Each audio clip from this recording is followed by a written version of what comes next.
Good morning, everyone, and thanks for joining us. I'm KHOU 11 anchor Marcelino Benito, and we are coming at you from the Marriott Marquis Hotel in downtown Houston for the Hispanic Chamber of Commerce annual Luncheon and Business Expo. We're about to host a fantastic panel discussion with two outstanding Latino business leaders in our community where we'll be talking about AI and the impact on their business. I'm joined this morning by Jessica Bolaños and Nelson Vanegas. Jessica, you are the co-founder, CEO, and director of digital and impact for Good Spiro, and your husband Nelson is the COO and director of operations and video strategist at Good Spiro. So thanks for joining us this morning. We're really happy to have this conversation today. Sort of want to get started by walking us through what Good Spiro is, how that came about. Yeah, well, thank you for having us, Marcelino. So Good Spiro, we are a video creative agency here in Houston. We started about 10 or 11 years ago out of the Wolf Center for Entrepreneurship, where the idea was born. And yeah, we've really been working with a lot of organizations here in Houston that are dedicated to social impact. They don't necessarily have to be nonprofits, but even for-profits that are involved in the community. So we like to tell their stories. We do a lot of storytelling visually, and then we also teach communities using the latest tech, which we always infuse into our storytelling. So back when we started 10 years ago, it was crowdfunding. 5 years later, it was about social media, and now it's all about AI. And Nelson, we were talking earlier, education's a very big part of what you guys do that I think sets you guys apart, right? Can you talk about that? So what we do a lot with organizations is we also build capacity with them, right? So we'll work with the marketing teams or we'll work with the founders themselves, and as we're creating content, we're also teaching them the newest ways to create content so they can leverage these new tools. All right, let's get right into the artificial intelligence part of the conversation. So first question to you, Jessica. For a lot of business owners that we see here in the Expo, a lot of folks here today probably wondering, trying to figure out how AI really can fit into their daily operation. So can you share some specific ways, examples that AI has helped you run your business in a more efficient or effective manner? Yes, of course. So the number one thing I think is using AI to have your own personal and custom strategic advisor. So that comes in the form for us using custom GPTs, so ChatGPT. A lot of people are using ChatGPT, maybe on the free version, but on the paid version, you can actually create your custom. So for us, it's custom Good Spiro GPT. We're able to upload our knowledge to the knowledge base, where we can upload our company information, not so much private customer information, but just enough that you would want to put out there in the public, because we got to be careful with the privacy here. But yeah, we're able to upload as much information. We upload our business plan, our growth plan, and then it's like using ChatGPT, but customized to your own business. And through that, I can ask anything from financial questions, bookkeeping, sales, marketing, really you name it. And you can create different custom GPTs for any expert that you would want to have on your side. So that's the number one way we use it, for sure. I do want to let our viewers know you can ask questions on our platforms. If you're watching on Facebook, send in your questions. I can read them here live and we'll pose them to our panel here. Nelson, I want to ask you a little bit from where you sit and your sort of perspective, your role in the company. How are you guys using AI to help your clients better understand who their customers, their target customers may be, and create more effective marketing? Pues te contesto en español para la audiencia hispana. Sure. Lo que hemos hecho en el pasado con muchos de los clientes es cuando están trabajando con los perfiles de los compradores, hemos estado usando ChatGPT para que nos ayude a crear estos perfiles a un detalle increíble, ¿verdad? Entonces podemos con los clientes darle a ChatGPT toda la información de la compañía o la empresa, y ChatGPT nos ayuda a formar estos perfiles de los compradores para que cuando hagan decisiones sean basadas en data que ChatGPT nos da. Entonces esa es una de las mejores maneras que lo hemos estado usando. Y también cuando están trabajando en la marca, ¿verdad? En la marca o en los mensajes de promoción o de mercadeo de la empresa, consultamos con ChatGPT cuando ya tiene toda esa información que le hemos dado de la compañía o la empresa, cuando tenemos esos perfiles de los compradores, y nos ha dado mensajes detallados justamente específicos para cada segmento de ese comprador. Entonces es una herramienta que nos ha cambiado mucho el trabajo. ¿Ustedes ven que muchas compañías tienen preguntas sobre la inteligencia artificial? Sí, hay un miedo, ¿verdad? Porque es algo muy nuevo. y hay un gran un miedo sobre la privacidad, porque uno sí le está dando mucha información que es muy sensible a estas plataformas. Entonces lo que sí les recomiendo a todos es, una manera muy fácil es tomar esos términos y condiciones que le dan al principio cuando uno va a usar cualquiera de estas aplicaciones, meterlas a ChatGPT y preguntarle a Chat qué cosas son algo que tal vez tenemos que tener en mente cuando les estoy dando información. Entonces usar el mismo AI para que nos guíe un poco y que nos dé lo que le decimos red flags, que nos indique cuáles son las red flags de esos términos y condiciones o la política de privacidad de esa compañía o de esa plataforma. So Jessica, when it comes to making business decisions, and you guys are making them on a daily basis, if not hourly basis, when we're talking things like expanding services, handling finances, managing your clients, how has AI helped you really make smarter and really, I guess the goal is faster decisions? Yeah, I'll tell you the most impactful thing is really on the finance side. So we can do our finances, right? But we also have teams, bookkeepers, CPAs, tax consultants. And previously, I would just trust them blindly.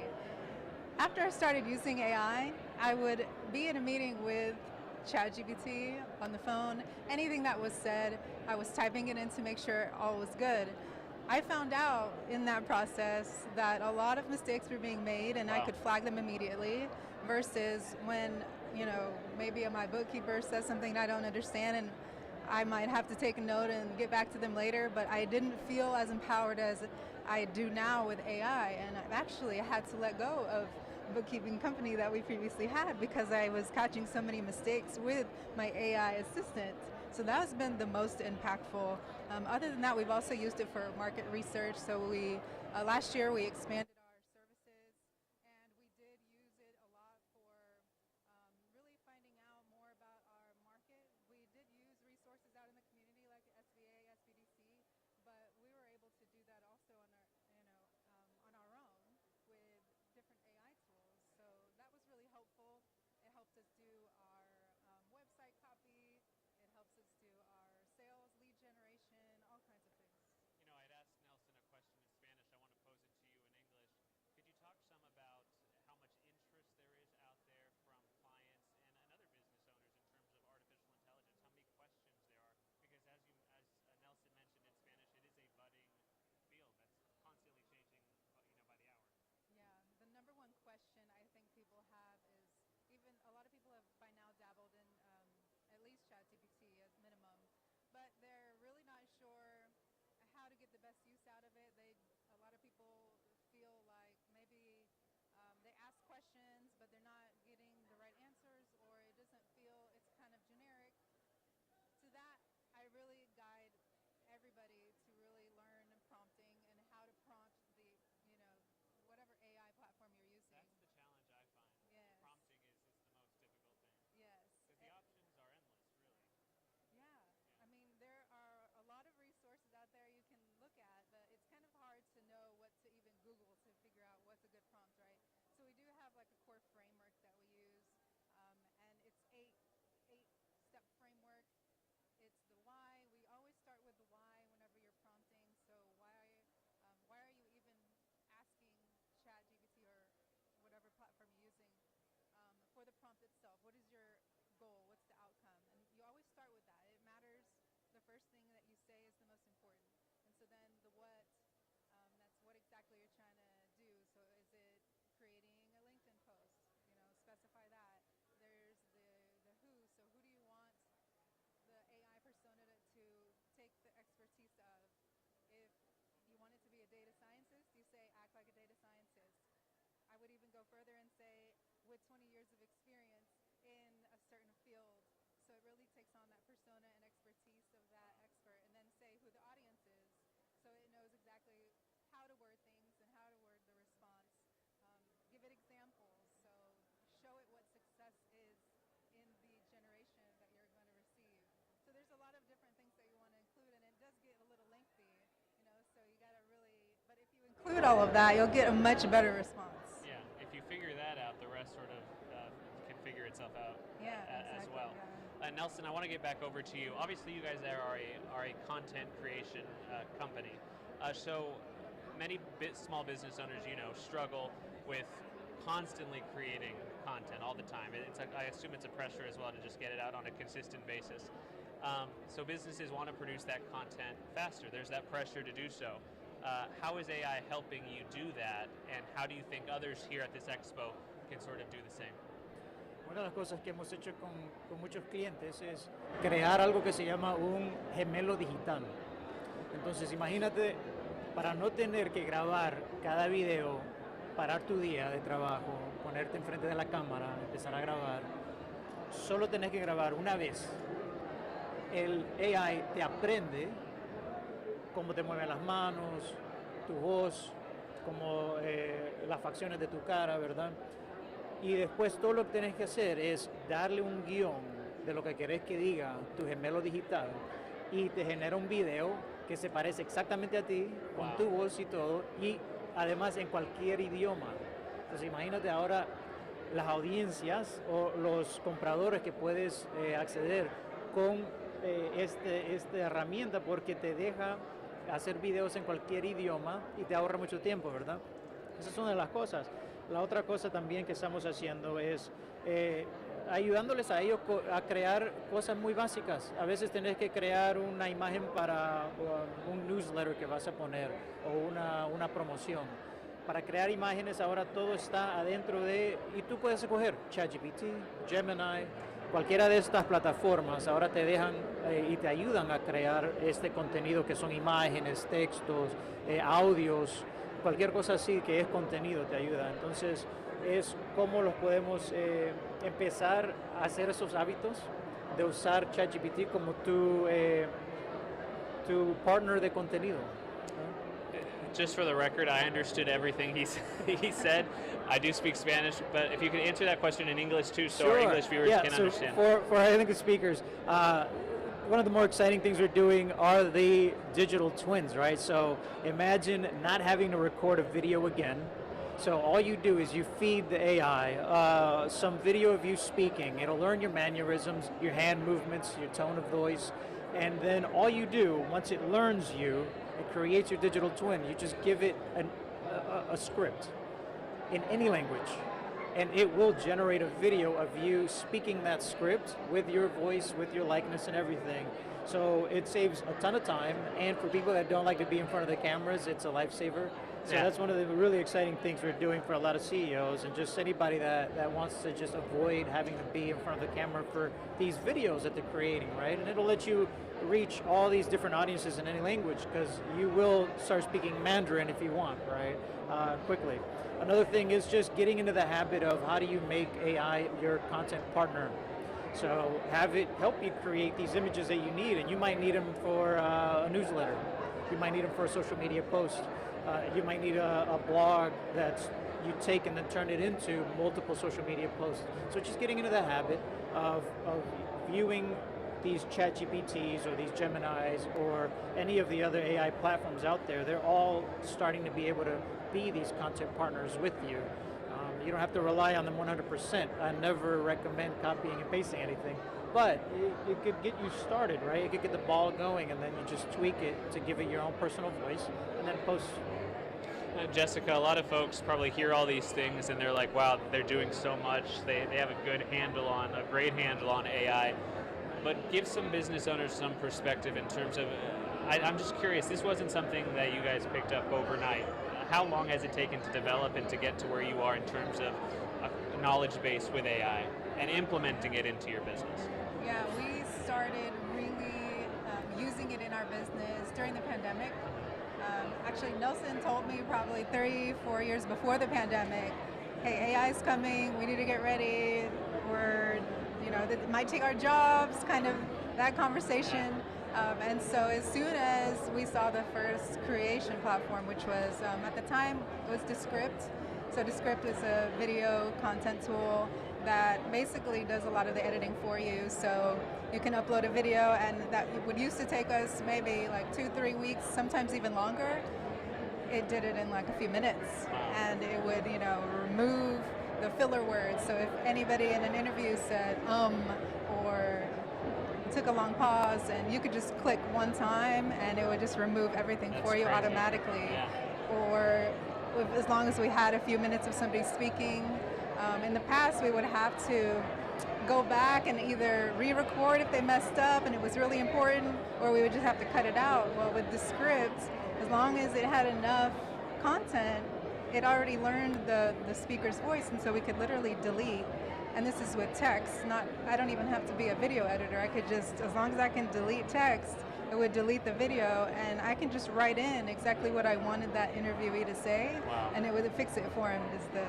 It had the voice, it had the mouthing, it was perfect, it was great. You know, I was on my way into work this morning, and I came across, the first time I'd seen this sort of ad on Instagram, but it was like an ad for a editing app on your phone where I think the words were like, you don't waste time editing your reels anymore, just download this app, input your videos, and we'll spit out a really cool edited video of your content like that. And like, that's the type of stuff that companies are doing all the time. That's what you guys are seeing? Yes, yeah. We're definitely using those. Yeah. So there's different kinds. So if you have long version, and I'll let kind of Nelson to speak on this because he's our content genius here. So, but if you could tell him about like Opus and Autopod. So one of the exciting tools that people can start using right now, because a lot of these tools are free. Read the privacy policy, obviously, but Opus Clip is one that you take these long form pieces of content. So you take a long video of yourself speaking on something, you spit it in, and it will give you 10 to 15 pieces of perfectly curated and ranked on virality. So it'll rank these little clips that it'll choose for you with captions and everything in a matter of 15 minutes.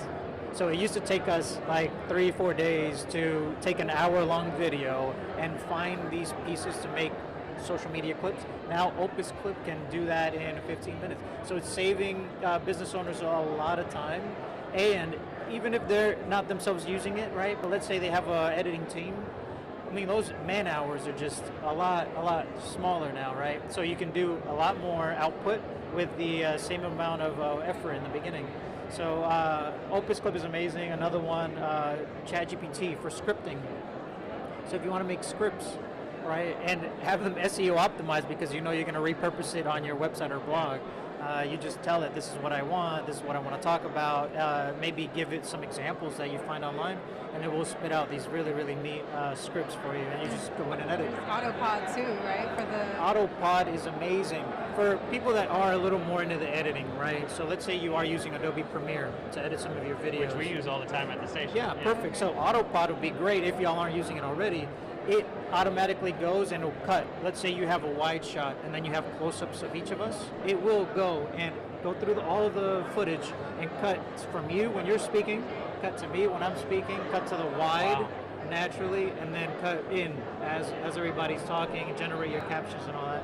So those are plugins that are going into, so a lot of what we're seeing is a lot of these platforms that are already out there that we're already using are incorporating AI plugins to help you do these tasks that take a long time and make them way easier.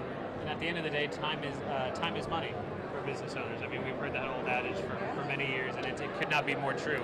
So time is one of the biggest challenges you guys face and all business owners face. So walk us through or talk about an AI-powered system or workflow that you've set up that saves you the most time every week. What's the most effective thing? And how can someone here possibly set that up as well? Yeah, so I would say going back to that framework, so I'll let everybody look up the framework concept, but here's the workflow that I use. So basically I would start at YouTube, and there's AI tools like LASP that will basically have a transcript right next to the video, anything that you're watching. And so I'll just literally find whatever it is that I need to know. Let's just use an example of creating a social media post for LinkedIn. You could do it on your own, but I would rather go to a LinkedIn expert that knows exactly how to write that copy. And so I would go to YouTube, find that expert, download it or copy paste that transcript into Google Docs. So that's the next part of the workflow. I download it as a PDF, go to ChatGPT, step 3 of the workflow, upload that to the knowledge base so it has the specific expertise of a LinkedIn scriptwriter, and then proceed with that core framework that I mentioned before. So you can get the expertise. That's the key part of the whole workflow there, using Glass or something similar to that. But I mean, as long as you have that expertise, you're going to get much better output on any topic, finance or content or really anything.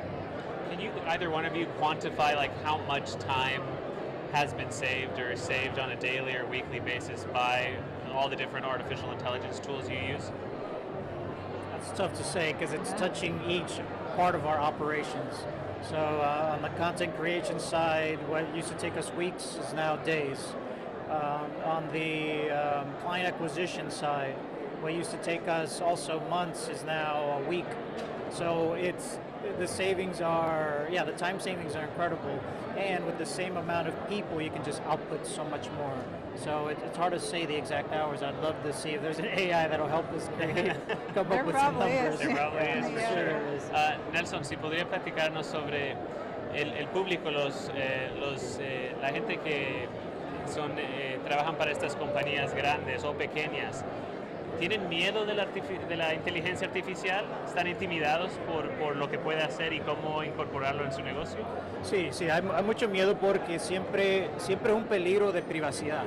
Entonces muchas de las compañías que nosotros hemos visto que son más grandes, ellos tienen departamentos de abogados y de verdad que dicen no puedes decir o subir esta información porque de la manera que muchas de estas plataformas se están usando es ellos se están conectando al internet. Entonces cualquier cosa que uno le pone información automáticamente va al internet y ya sabemos que aunque digan que es algo privado, pues a veces hay problemas, ¿verdad? Y hay breakdowns en security. Lo que están haciendo las compañías hay maneras de ChatGPT y ponerlo en los servidores de la compañía para hacerse más seguro. Entonces sí hay miedo, pero lo que les digo es la razón por qué nos están dejando usar muchas de esas plataformas gratis es porque entre más trabajamos con ellas, más aprenden. El problema es si nosotros, nuestras comunidades, no estamos presentes trabajando con ellas, no van a aprender lo que nosotros le damos. Entonces tenemos que ser, conscientes de los peligros, pero estar presentes usando esas plataformas para que aprendan de nosotros y no de otras comunidades. This can go to either one of you, but is there, we in the media industry, we think about this a lot. There's concern that AI could one day make us sort of irrelevant, and there's already tools. I mean, you sort of see AI anchors sometimes and things like that. Is there that concern among business owners that you can only embrace it so much because at some point it could take what you do, it can take over what you do, it can take over what I do, and make many jobs sort of irrelevant? Is that a concern out there that you hear, or that crosses your mind as a business owner? I think for sure, and it's valid. We've gone through revolutions like this before in other industries, past centuries, but I mean that's just kind of part of life, I feel like. And yes, AI may take some of our jobs, but I think that you probably already heard this too, that it's more likely that it's going to be another human that's using AI that will take your job versus just an AI. So we always encourage even folks that might be scared of that to try to get ahead of it, just start using it, and you will become that thought leader in AI, and maybe it will alleviate a lot of the things that we don't want to do. So maybe some of the tedious parts of your job that we don't see backstage after the cameras are off, it'll be doing all those. Well, it'll do those things for you, and then you can spend more of your time doing what you really want to do, because at the end of the day, humans really do connect with other humans more than maybe other robots or AI, and so they still want to see your face on camera too. Yes, I hope so. Did you hear that, Houston? I hope so. Did you want to add anything to that question? In Spanish, perhaps? Sí, entonces lo que yo les diría, ¿verdad? Las personas que tal vez están un poco con miedo de que les van a quitar el trabajo y todo eso, lo tenemos que ver como una herramienta, ¿verdad? Cuando antes los granjeros estaban ahí cultivando cosas y traer, se introdució a lo que era el tractor. Eso les quitó mucho trabajo. Los tractores a los farmers sí, o sea, perdieron trabajo, pero cultivaron mucho más. Entonces uno tiene que cambiar ese pensamiento de estas herramientas. Sí, tal vez yo ya no voy a estar como un camarógrafo, ya no voy a estar detrás de una cámara, pero puedo tener ahora varias oportunidades de cómo crecer mi negocio, porque ahora la capacidad que yo puedo producir es mucho más grande. Entonces, a voceros, un buen ejemplo, tengo muchos amigos que son voceros de radio y ellos dicen, no, pues ahora con AI ya uno solo le da un guión y ya te da la voz. Sí, es verdad, pero ¿qué pasa si empiezan a usar esa misma tecnología y dicen, en vez de yo solo ser un vocero en español, ahora yo puedo ser un vocero en chino, en francés, en italiano? Entonces uno tiene que decir, tal vez yo no voy a hacer mi trabajo como lo hacía antes, pero ahora puedo crecer mi negocio y producir cosas a un nivel que no se podían antes. Entonces sí tenemos que ir cambiando con los tiempos y es algo que es un poco difícil, pero yo creo que es la única manera y nuestras comunidades tienen que adoptar esta tecnología para que no nos dejen atrás. And Jessica, before we wrap up, if you could, after this conversation we've had, what are the biggest takeaways? What are the biggest tips that you can offer businesses who maybe want to dip their toes into the world of AI?